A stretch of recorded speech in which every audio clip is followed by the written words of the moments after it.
You know the exact moment. The room goes quiet.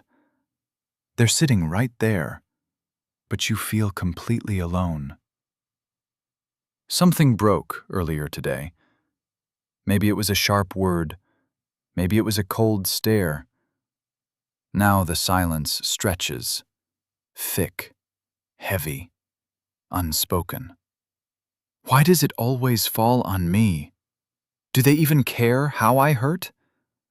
Am I asking for too much? The relationship didn't get harder because your love faded. It got harder because your emotional safety vanished. You're not failing at love. This is not a sign you chose wrong. Every couple that truly loved each other has stood right here.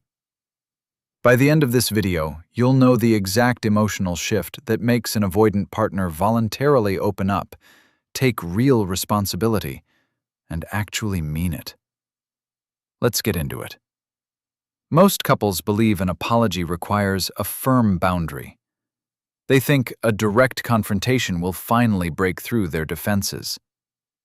But the real truth is that an avoidant nervous system shuts down to survive the shame. When they hurt you, their brain isn't weighing the facts at all. It's bracing for impact.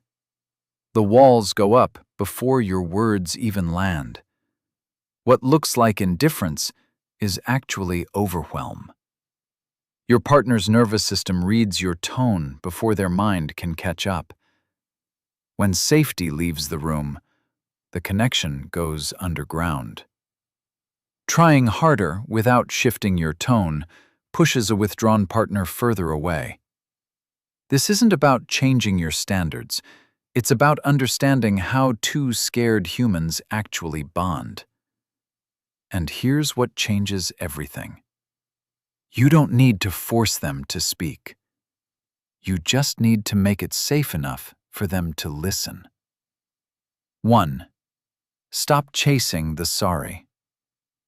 Most couples push for quick closure. They believe that persistence equals true accountability in the long run. But the avoidant nervous system reads pursuit as immediate danger. Every "we need to talk" triggers a primal fight or flight response. Their capacity to reflect shrinks when you keep leaning in. Not louder conversations, not more compromising, not scheduling weekly check-ins, but two people who finally feel safe enough to be completely honest. Here's the disconnect versus the shift. Disconnecting. You never apologize. It feels like you don't care how this hurts me. Connecting. I can see this is heavy right now. I'm here when you're ready. His mind quietly whispers, they actually gave me room to breathe. And when you do that, the walls between you start to come down without either of you having to say a word. 2. Map the cycle, not the character. Most people in relationships frame the wound as a flaw. They turn a painful moment into a permanent indictment of who their partner is. But beneath the surface, defensiveness is just shame wearing heavy armor. When you separate their behavior from their worth, you remove the threat.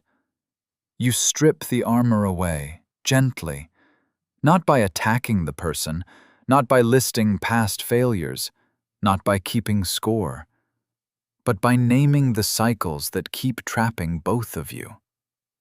Here's how it sounds in real time. Disconnecting. You're so selfish. You always shut down when I actually need you. Connecting. It seems like we keep missing each other. I don't want to fight. Something in him settles. She just wants to understand, not win. That's when your partner stops feeling like a problem to manage and starts feeling like a person to come home to. 3. Offer a soft off-ramp. Most couples corner their partner into a yes or no moment. They leave zero room for grace or quiet processing time. But an avoidant doesn't need an interrogation. They need an emotional exit that doesn't feel like total defeat. You are lowering the temperature of the room, not by dropping your needs, not by pretending it didn't hurt, not by walking on eggshells, but by giving them a clear path back to you without shame. This is where it gets really interesting. Disconnecting. I need you to say sorry right now so we can fix this. Connecting. Take the time you need. We'll figure it out together when you're calm. Her inner voice quietly notes, I don't have to defend myself to stay loved.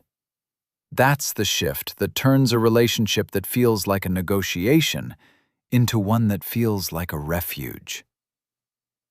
4. Regulate your own nervous system. First, most couples try to communicate through pure anxiety. They let urgency dictate the tone, speed, and exact words they choose. But your emotional state acts as the room's thermostat. If you're dysregulated, their nervous system mirrors the panic instead of the message. Calm isn't a tactical move, it's an open invitation. Not louder demands, not faster pacing, not emotional flooding, but a steady presence that says, we are safe here. And this is the one most couples never figure out. Disconnecting. Pacing the floor, asking rapid questions, raising your voice until they match it. Connecting. Sitting down, slowing your breathing, looking at them with steady eyes. What's moving through them is they aren't leaving, even when it's hard. And when you do that, something in them quietly shifts from defense to presence. Honestly, this isn't a communication hack. It's just what two emotionally available people naturally do when they choose repair over reaction. 5. Let the space speak for you. Most couples fill the quiet with anxious explanations. They over-explain their hurt until the original moment completely dissolves. But emotional distance isn't like a sudden wall. It's like scar tissue that forms slowly over unspoken moments. Silence, when held safely, becomes fertile ground. Not empty distance, not cold punishment, not strategic withdrawal, but a deliberate pause that gives accountability room to grow. Here's the part no one talks about. Disconnecting.